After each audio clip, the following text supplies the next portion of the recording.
how do you motivate your kids and teach them to be independent learners? Because you said that your older kids are more independent, of course, than your younger kids. How did you teach them to be independent and to kind of go off on their own and figure out, all right, this is what needs to be done and this is what I'm going to do without getting distracted by everything else in their world?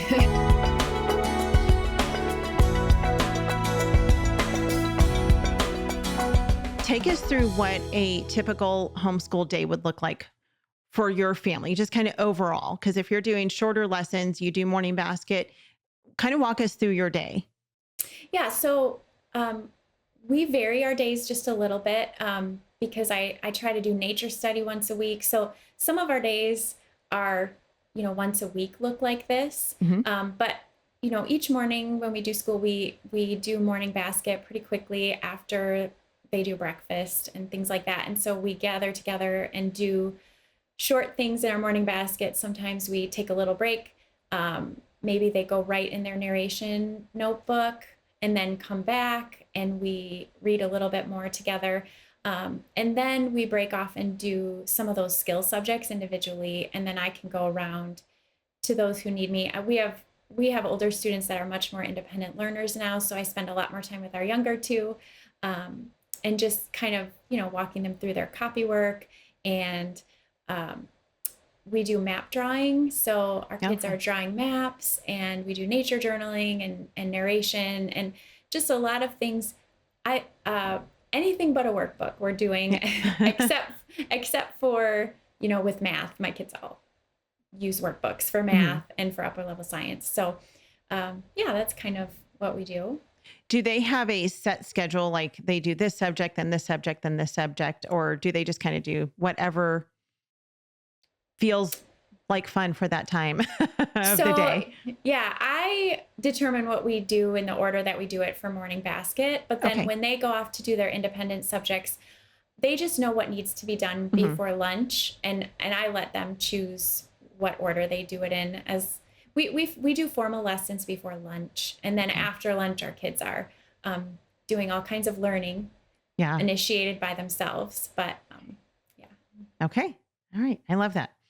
All right. Let me ask you another question. I'm again, I'm going to take another little detour here because it's a question that I ask all the time because I know it's one of the hardest things that parents have to learn. And, I'm still learning in my, 12 years of homeschooling, still trying to figure this out. How do you motivate your kids and teach them to be independent learners? Because you said that your older kids are more independent, of course, than your younger kids. How did you teach them to be independent and to kind of go off on their own and figure out, all right, this is what needs to be done and this is what I'm going to do without getting distracted by everything else in their world? Well, each of their personalities is different, are different. And so I have some of my kids are more naturally just independent and driven to complete something. And so for them, it just kind of comes naturally to them. And then some of my other ones that maybe don't have that wiring, what I've done is I get them their own planner. And then what we do is together we'll write down the goals for each day. We break down their weekly work into the goals for the day. And then they're responsible to check it off and just knowing like that's what's expected by lunchtime. Yeah. And so they just need to kind of manage that on their own. And, if it's not done, then, things later are going to be lost, things like that. So I think they're just become motivated. They want to be done by lunch with those type of lessons. And so that they can do their own types of learning in the afternoon. So I think that's very motivating that they know there's an end, that they meet their goals, and then they get to control that that's the end of their school day. Yeah. And so that really helps.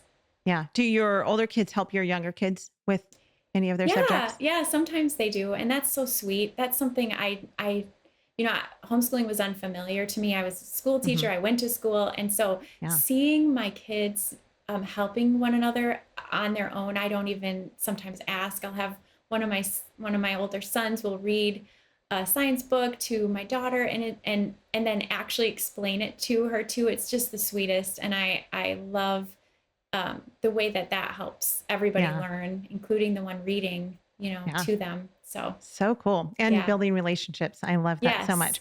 Yes. Okay. back on the minimalism road. I'm sorry, I have all these questions rolling around in my head.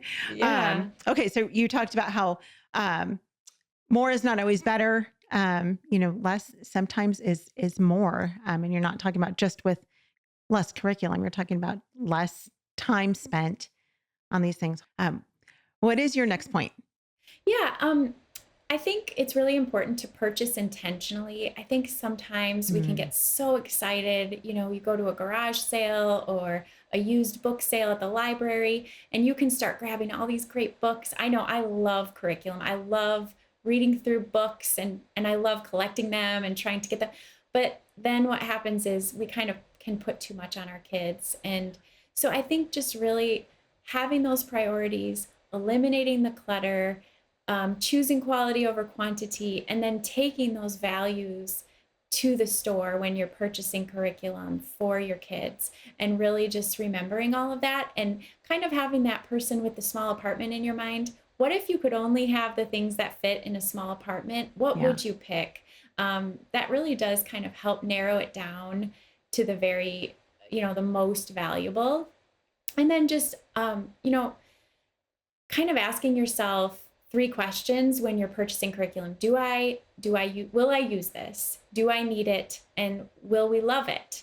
And, not everybody loves math. So you're going to have to find a math curriculum, even if people don't love it. There are certain times where you're not going to love it and you still have to do it. But in general, if you could love it and your kids could love it, how great is that? And there's so many options out there.